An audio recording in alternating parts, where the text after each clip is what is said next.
നമ്മുടെ നാടിൻ്റെ ഒരു പ്രത്യേകത ക്രമസമാധാനം വളരെ ഭദ്രമാണ്. വർഗീയ സംഘർഷമില്ലാത്ത നാടാണ്. ഇതിനൊക്കെ നമ്മുടെ സമൂഹത്തിൻ്റെ പ്രത്യേകതകൾ കാരണമാണെങ്കിലും പ്രധാന പങ്ക് പോലീസിനുണ്ട്. കാരണം കുറ്റകൃത്യങ്ങളിൽ മുഖം നോക്കാതെയുള്ള ഇടപെടലുകൾ നടത്താൻ പോലീസിന് കഴിയുന്നുണ്ട്. അതുകൊണ്ട് തന്നെ കുറ്റകൃത്യങ്ങൾ തടയുന്നതിനുള്ള ഫലപ്രദമായ ഇടപെടലുണ്ടാകുന്നു. വർഗീയ സംഘർഷം ഇല്ലാതിരിക്കുന്നത് കേരളത്തിൽ വർഗീയ ശക്തികളില്ലാത്തതുകൊണ്ടല്ല. ഇപ്പോൾ വർഗീയ ശക്തികൾ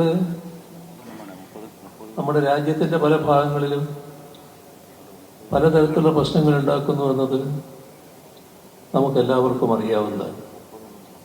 പക്ഷെ കേരളത്തിൽ അത്തരം പ്രശ്നങ്ങളില്ല. അത് വർഗീയ ശക്തികൾ ഇല്ലാത്തതുകൊണ്ടോ തീരെ ദുർബലമായതുകൊണ്ടോ അല്ല. ഇപ്പൊ വർഗീയ ശക്തികളുടെ നിലയെടുത്താൽ നമ്മുടെ രാജ്യത്ത് പലയിടത്തുമുള്ള വർഗീയ ശക്തികളുടെ സ്വാധീന ശക്തിയുമായി താരതമ്യപ്പെടുത്തിയാൽ, സംഘടനാശേഷി താരതമ്യപ്പെടുത്തിയാൽ അവർ ചിലർ പറയുന്നത് കേരളത്തിലാണ് ഏറ്റവും വലിയ സംഘടനാശേഷി എന്ന്.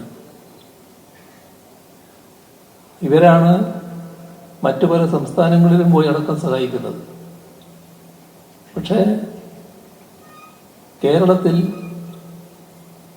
വർഗീയതയുടെ ആപത്ത് തടയാൻ കേരളം കഴിഞ്ഞിരിക്കുന്നു. അവിടെയാണ് പോലീസിന്റെ പങ്കിന്റെ പ്രശ്നം വരുന്നത്. നമ്മുടെ ഏതെങ്കിലും പ്രദേശത്ത്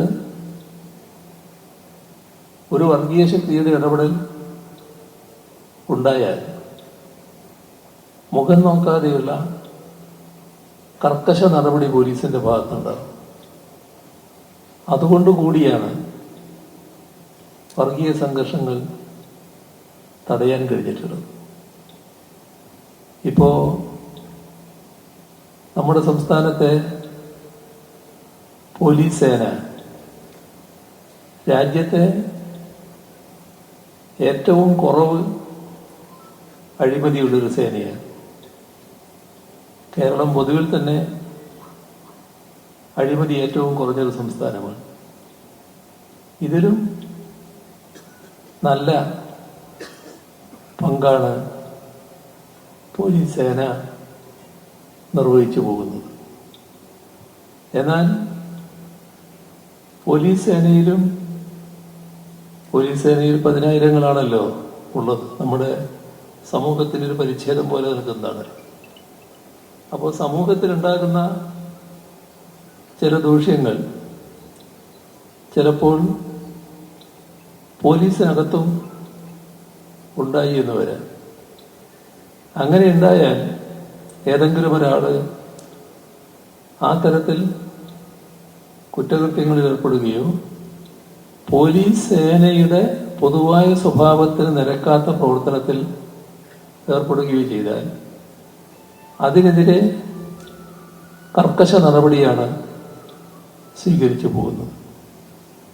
അതിൻ്റെ ഭാഗമായി സർവീസിൽ നിന്ന് പുറത്താക്കപ്പെട്ട ചിലരെ കാണാൻ നമുക്ക് കഴിയും.